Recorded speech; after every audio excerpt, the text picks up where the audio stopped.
saying no is an issue a lot of people have, and the impact really hurts us. Other people are taking our time, our energy, all this stuff, and we really wanted to say no in the first place. So I often get asked, Tiffanie, you're really great at saying no, setting boundaries. How is the best way to say no?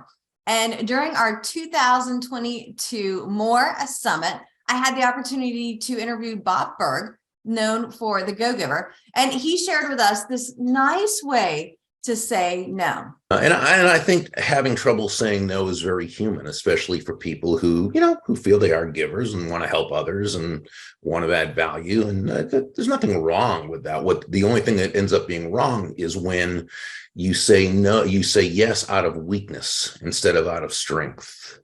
And that's when it's not productive. That's when it's counterproductive. So people ask us to do things all the time, and especially as the more successful you get, the more people want things of you. They want you to do things, and while you'd like to help everybody, there simply is not enough time, energy, what have you, to do it. Okay, so you've got to be able to say no in a way that works. But I think it's important to say no in a way that not only respects your boundaries, it respects their humanity and is kind and diplomatic and tactful. So I've often heard, a couple of ways I've heard people do it that I don't think is productive. One is when people say, no is a complete sentence. I hear that all the time. And when I see people say it at seminars, I see audience members nodding their heads in empowerment, like, yeah, I'm just going to say no. Is that really what you're going to do? Somebody asks you to do something. It's not an outlandish request. I think just saying no is not a complete sentence. It's a rude sentence. It's impolite. You're going to close yourself off from that person probably asking you to do anything else, and you might want to keep those doors open. And it's not. And the most important thing is just saying no like that is not in alignment with your value system of treating people with respect. So I get what the people saying that, what they're saying it's okay to say no. I agree with that 100%, but no is not a complete sentence, in my opinion. I don't want to. Yeah, I don't like it. Just no, period. Right. And then there's when people say, well, just tell a slight fib, like I don't have time. Well, the problem with that is kind of twofold.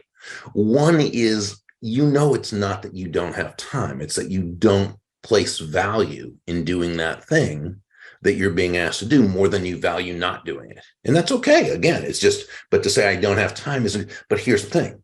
That person's probably used to someone saying that to them. So they have a response. They can answer that objection. And when they persuasively explain that time will not be an issue, now you're stuck. You either have to say, well, I really was just kind of fibbing because I don't want to do it. In that case, they're going to respect you less. You're going to feel yucky about it. Or in order to save face, you've got to take on the thing you really don't want to do. Plus, if you say, I don't have the time, they can say, oh, well, that's okay. We're going to be doing it again in 3 months. I'll circle back with you then. Now you've just kicked the can down the road. Again, I don't think it's productive. So here's a way to do it. And I've been using this for years. I've been teaching it for years. It works across the various media. It's in, you say it in person, on the phone, it doesn't matter. It works. Okay. And here's how you do it. Let's say this person asks you to serve on a committee. Okay. It's a nice compliment. They want you to serve on a committee, but you don't want to do it. And for whatever reason, unless it's a life and death type of thing. I mean, the go-giver should not be confused with being self-sacrificial or being a doormat or doing things you don't want to do. For whatever reason, it's not what you want to do. You shouldn't do it unless, again, of course, it's a life and death or something that the importance weighs it. But we're saying in this case, it doesn't. You just don't want to do it. So you simply, once they've asked you to do this thing, you simply say, thank you so much.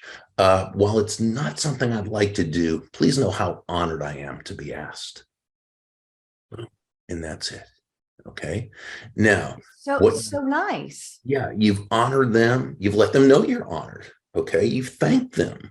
But you did say it's not something you would like to do or choose to do, what have you. And that's it. So what you did is you respected and honored them. You honored your own boundaries, and you did it in a way that they cannot possibly, unless they're just, but 99.9% of the people are just going to not be offended by it. They're just going to, but they're also going to know that you're not going to do the thing, and you didn't give them an excuse that they could hang on to in order to overcome. Now, that said, is there ever a time to provide a reason? Yeah, depending upon the relationship you have with someone and the thing itself. Sometimes you do need to explain quickly why it is, but that's not usually the case. Typically, just doing it exactly as I said. And again, it's very simple. And you know, your language may change a little, but it's typically, oh, thank you, or thank you so much, whatever. While it's not something I'd like to do, please know how very, and you could say honored or grateful, however you want to say, very honored to be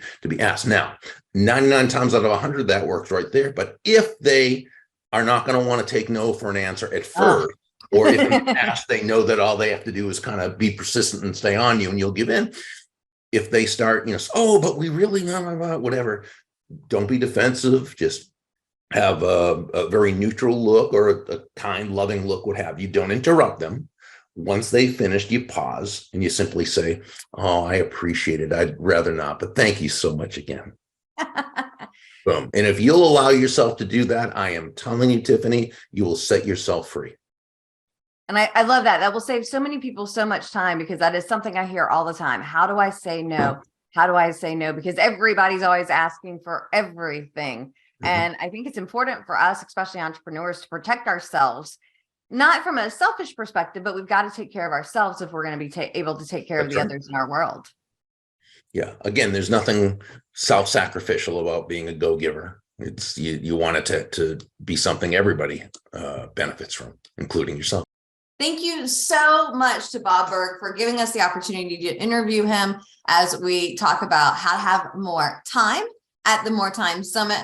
And we also focus on more money and more fun. So if you want to learn more about our community, come hang out on our Facebook group, check out down below. If you want to see the entire interview that we did, the link is down in the description below as well. And while you're down there, do me a favor, give us a thumbs up, like, subscribe, leave a comment. We would love to hear from you. Happy networking, y'all.